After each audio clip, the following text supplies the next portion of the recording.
Welcome to Walking with Jesus Bible Study. We're going to be in the book of Second Corinthians, chapter 8, verses 20 and 21. There we go. Sorry. 20. Avoiding this, that no man should blame us in this his abundance, which is administered by us. 21. Providing for honest things, not only in the sight of the Lord, but also in the sight of men. And I'm going to repeat those. 20. Avoiding this, that no man should blame us in this abundance, which is administered by us. 21. Providing for honest things, not only in the sight of the Lord, but also in the sight of men. Paul was very intent on delivering the offering given by the Gentile churches to the poor. The Jewish saints in Jerusalem, but he insisted everything involving money be done in a manner above all reproach.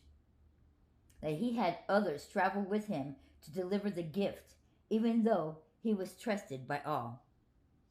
To make sure that your churches knew that he was literally giving all that was given to him was donated back to the people, that he, even though he was so well trusted, he took it upon himself to bring people with him so that they could testify, and not just one person, but more than one. Because back in that day, all you needed was two people to be a witness. Therefore, things were true. There's a good reason for that. We know that the good word, the scriptures, are an example of how we to act and behave. So that he was sitting there showing examples that there's a lot of people that could not be trusted, even though they was of the church. That somebody was out there taking money and keeping it for themselves and not giving it all to the poor. Kind of like how most churches are doing nowadays with the so-called tithing. They're not giving back to the community. Most all churches are keeping all the tithing for that church and paying mostly to the pastor. Some may do some Sunday, every morning breakfast here and there where they feed the poor. But we had seen back in the past years that the bigger churches used to be the soup kitchens. Churches used to be called sanctuary for a reason, because its churches' doors was always open for anybody in any need at any time could go there and seek refuge. Because what? The Lord is my refuge. The Lord is my Savior.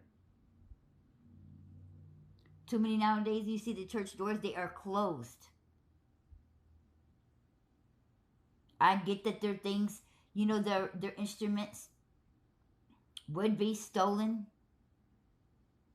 But those are not your instruments. Those are God's instruments. And if somebody had stolen from you, don't you think God will provide it back? It does say that he knows what you need and he will provide for you. I mean, most of them get broken into anyway, with the doors being locked. So if you're going to get stolen, you're going to get stolen. But God will find a way. He knows what you need. He said he will provide for all his children. Too many of these churches are not. There should be no poor man among you. In the scriptures it says that. So in that area, as many churches as there are around this world, and around these cities, around these countries, around these states, we want to talk about, we have a problem with the homeless. We have a problem with the poor. Why is there poor people among you? Well, all we keep seeing is these churches getting bigger and bigger and bigger. I've sat in so many churches where they take up offering, and then they take up another offering. And this is all during the same Sunday service. Not only that, then by the end of the time they do the sermon, they do a double offering to go towards them building a bigger, better church. Some of those churches that seem to need a bigger church, can't even fill the church that they have. And what do? Those poor people that are sitting in those small churches, those people coming there, tithing all that they got, do not have that much money. And they sit there and do the double offering. And where do they go and build that church?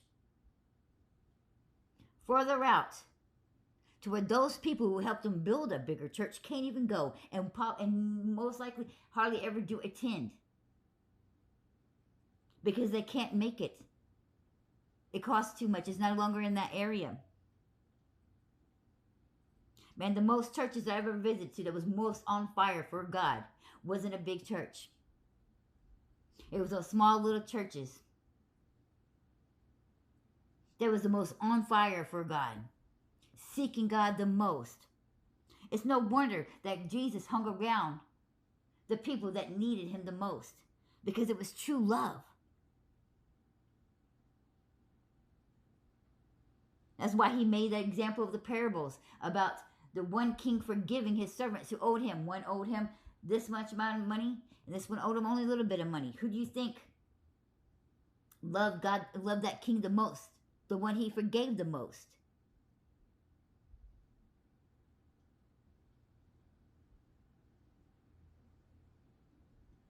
These people are so focused on bigger and better things, upgrading, forgetting that they were supposed to use that money, that tithing money, is to keep the church going, and the rest is to be given back to God's people, God's children, his needy, the widows, the poor people, the homeless, the fatherless.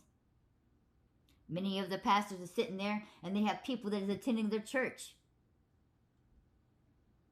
that is struggling with alcoholism. They don't even reach out and try to help that person. They know he's an alcoholic, and all they do is what? Gossip about him. Well, he's just a drunk that comes to church. What are you doing?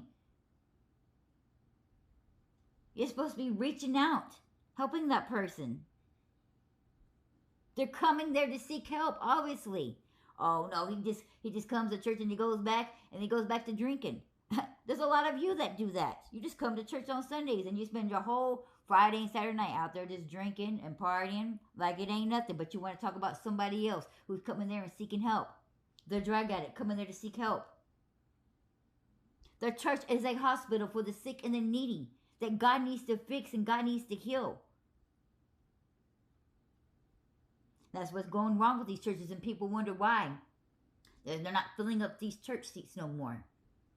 There's a lot of churches that are getting abandoned because those pastors was too focused on the wrong things, always wanting a bigger and better church. Now you got all these big, huge mega churches, and that area has the most problem with the most drug addicts, the most homeless.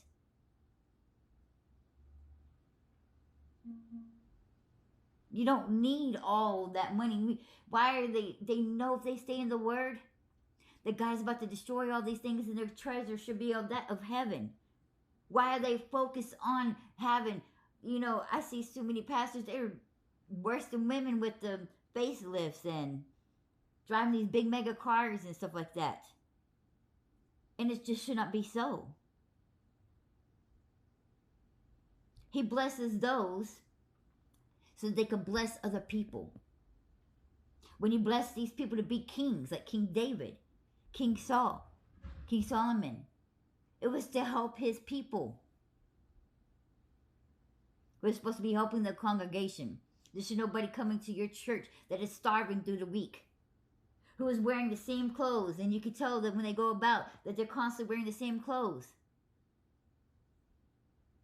Too many people donating all their stuff to the Goodwill when they should be giving it to the church so the church can stock it up and then turn around and give it to those who are in need.